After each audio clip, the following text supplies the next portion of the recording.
છેલ્લા ઘણા સમયથી જામનગરમાં ગમખ્વાર અકસ્માતના બનાવોનો સિલસિલો યથાવત રહ્યો છે। જામનગર નજીક ચેલાચંગા પાસે કેટલાય સમયથી અકસ્માતો થઈ રહ્યા છે।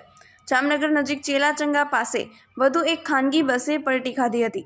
બસ પલટતા સવાર મુસાફરોમાંથી આશરે 10 લોકોને ઈજા પહોંચી છે। તમામ ઈજાગ્રસ્તોને 108 મારફતે સારવાર હેઠળ ખસેડાયા છે।